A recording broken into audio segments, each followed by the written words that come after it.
Bonjour à tous, dernier épisode de Demain nous appartient. Notre actualité du jour se concentre sur « Demain nous appartient », 1656, Amel est arrêtée par la police. Lisa est inquiète. Nouvelle attaque dans l'affaire Maxence. Martin se rend chez Lisa pour lui dire qu'Amel a envoyé des menaces à Maxence et que son mobile se limite au lieu de l'attaque. Amel se rend compte qu'elle a envoyé ces messages parce qu'elle souhaitait qu'il quitte cette. Amel décide de ne pas aller au rendez-vous avec Maxence, car Adam lui dit que si est dangereux. Martin place Amel en garde à vue. Lisa confie à Victoire qu'elle doit rester humble. Lisa a demandé un parloir pour Aaron, elle ne supportait plus de ne plus la voir. Raphaël raconte à Joséphine Gasquet qu'Amel est la nouvelle suspecte car elle a menacé Maxence. Elle lui reprochait d'avoir harcelé Lisa.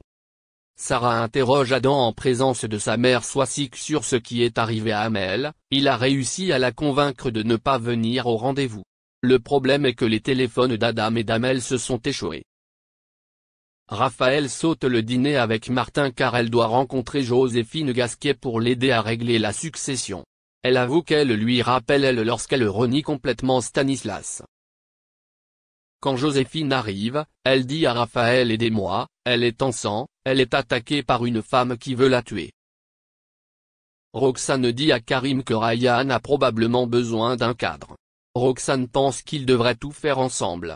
Roxane pense qu'elle devrait demander conseil à Jack sur ce que Ryan aime vraiment. Agnès Prado convoque Ryan et décide de changer de punition, elle lui demande de faire ses devoirs sur la combustion car elle a l'impression qu'il est très passionné par ce sujet. Karim déjeune avec Ryan au Spoon, où il lui propose de passer plus de temps à faire des activités ensemble. Le soir, Ryan encourage Karim à faire du skate, et ils se frappent près du port en s'amusant. Agnès Prado les voit, elle dit à Karim que je sais d'où vient la maturité de Ryan. Damien a rendu le collier familial aux Philippines. Philippine en a profité pour proposer à nouveau à Violette, cette fois elle a décidé de la garder. Violette a confié à Jordan qu'elle n'était pas à l'aise avec ce collier alors elle a décidé de porter un foulard pour le cacher. Lilou croit que Violette cache quelque chose sous l'écharpe, elle confie à Liam, que Jordan l'a peut-être frappé. Maud confie à Bastien qu'elle pense que Camille a passé la nuit avec un garçon. Et si elle ne lui en avait pas parlé, c'était parce qu'elle couchait avec Diego. Maud veut que Camille prenne ses responsabilités, elle veut les brûler ensemble. Simon va retrouver Camille sur son lieu de travail au domaine et Maud les regarde s'embrasser de loin. Merci d'avoir regardé et à la prochaine vidéo. N'oubliez pas de vous abonner à notre chaîne. En attendant, dites-nous ce que vous en pensez dans la section commentaires ci-dessous. Si est ça.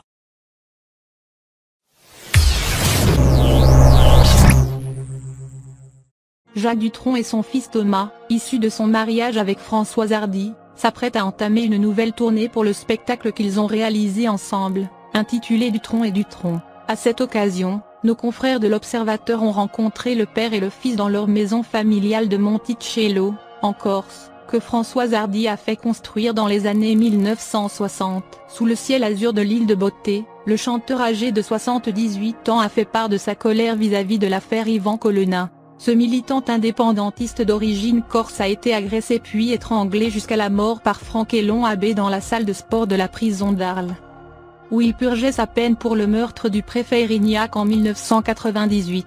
Les deux chanteurs ont d'abord confié aux journalistes leur attachement profond à la terre corse, où ils y coulent des jours paisibles, au rythme habituel, les chats, le jardin, le lit, la télévision souvent, la musique de temps en temps, comme l'a précisé Jacques Dutronc dans l'interview publiée ce jeudi 7 avril 2022.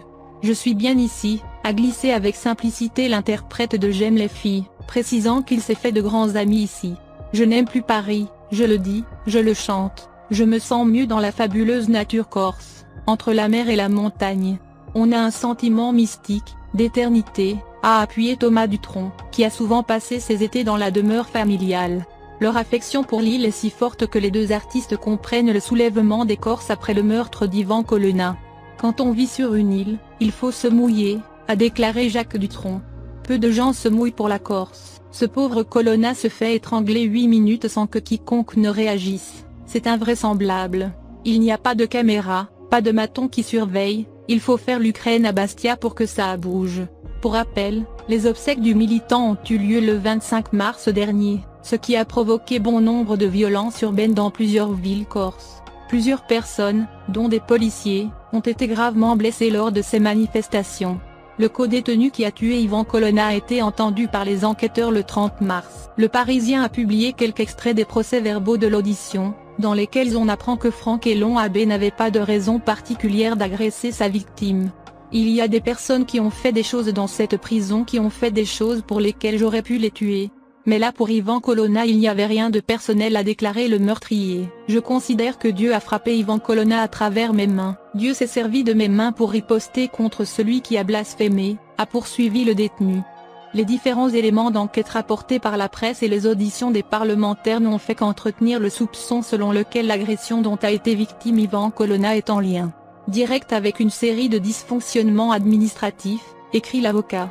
Il rappelle que l'article 44 de la loi du 24 novembre 2009 prévoit que l'administration pénitentiaire doit assurer à chaque personne détenue une protection effective de son intégrité physique en tout lieu collectif et individuel.